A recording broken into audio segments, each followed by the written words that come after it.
Cardiovascular diseases यानी कि हृदय यानी कि हार्ट से यानी हमारे दिल से रिलेटेड जो समस्याएं हैं वो घातक हो सकती हैं, वो जानलेवा हो सकती हैं। प्रॉब्लम ये है कि जो ये हार्ट से रिलेटेड समस्याएं हैं, इनके जैसे ही समस्या शुरू होती है वैसे ही हमें सिम्टम्स नहीं दिखाई देते हैं।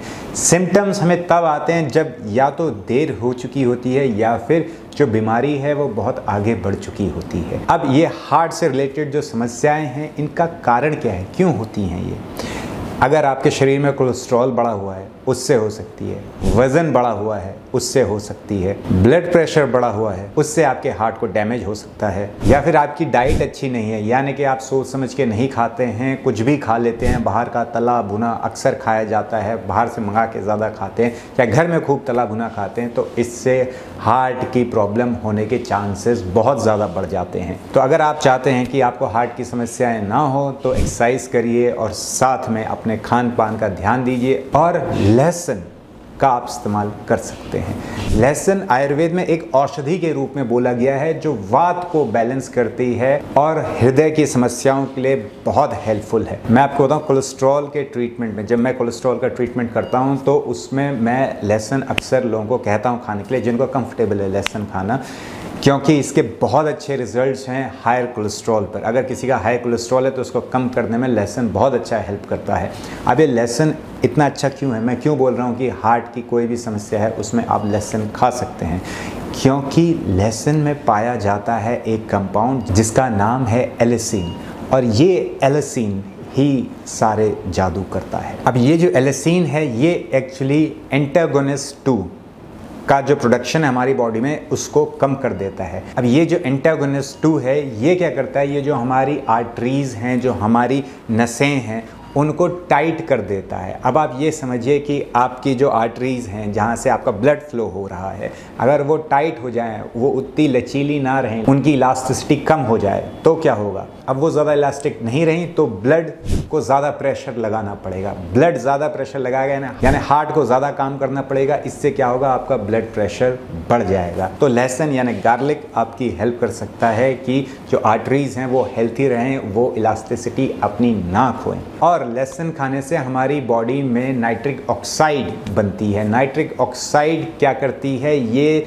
वैसोडाइलेशन करती है, यानी कि जो हमारी ब्लड वेसल्स है जहाँ से खून बह रहा है उनको ढीला रखती हैं, उनको एकदम टाइट नहीं करती हैं। अगर उनमें थोड़ा डाइलेशन होगा, वो लूज रहेंगी, तो ब्लड फ्लो ज़्यादा मात्रा में और इजीली होगा। इससे हार्ट के ऊपर लोड कम पड़ेगा, ब्लड प्रेशर आपका नॉर्मल रहेगा। इससे आपके ब्रेन को भी अच्छा ब्लड फ्लो मिलेगा, जिससे आपकी याददाश्त अच्छी रहेगी। आपको भूलने की समस्या जो एज के साथ होती है वो भी होने के चांसेस कम हो जाते हैं। और सबसे इम्पॉर्टेंट, गार्लिक यानी कि लहसुन हमारे बॉडी में ब्लड को थिन रखता है, यानी पतला रखता है। आरबीसी सारी एकदम चिपक जाएं और उससे थ्रोम्बोस हो जाए, इसके जो चांसेस हैं उसको कम कर देता है गार्लिक यानी कि लहसुन।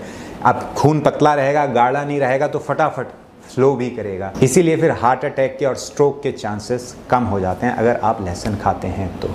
हार्ट अटैक क्या है?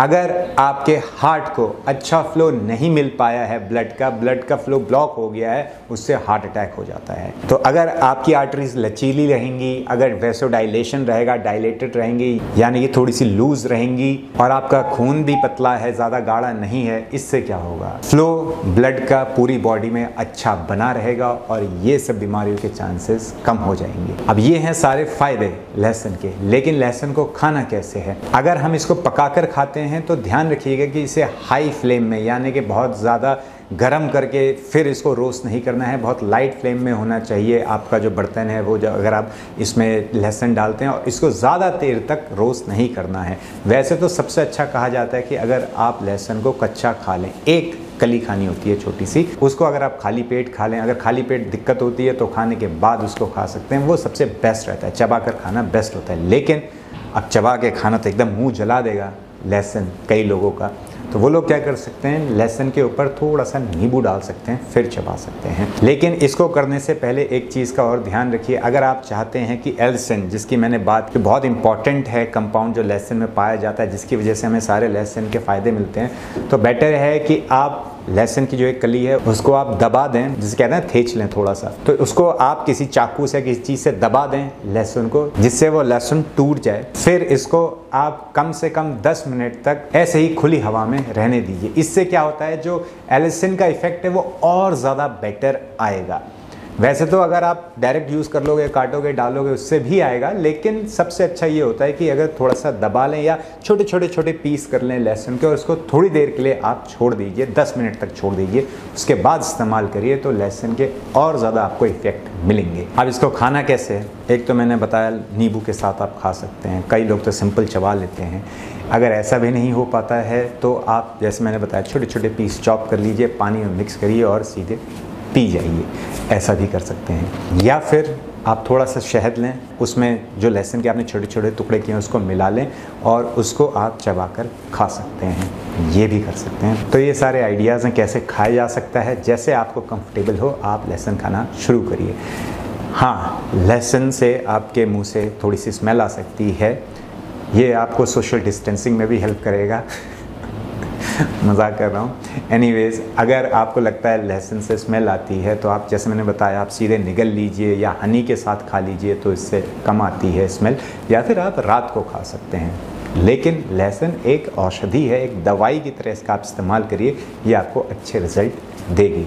अगर आपके पेट में अल्सर है और अल्सर की वजह से बहुत दर्द रहता है तो लहसुन को नहीं खाना है, बाकी सब खा सकते हैं। अगर आपको इस वीडियो में दी गई इन्फॉर्मेशन अच्छी लगी तो चैनल को सब्सक्राइब करना ना भूलें और ये इन्फॉर्मेशन दूसरों को भी दीजिए। अकेले हेल्थी होकर मज़ा नहीं आएगा, सब साथ में हेल्थी रहेंगे तभी जीवन का मज़ा है। मिलते हैं अगली वीडियो में एक बड़ी मुस्कुराहट के साथ, तब तक के लिए हंसते रहिए, मुस्कुराते रहिए।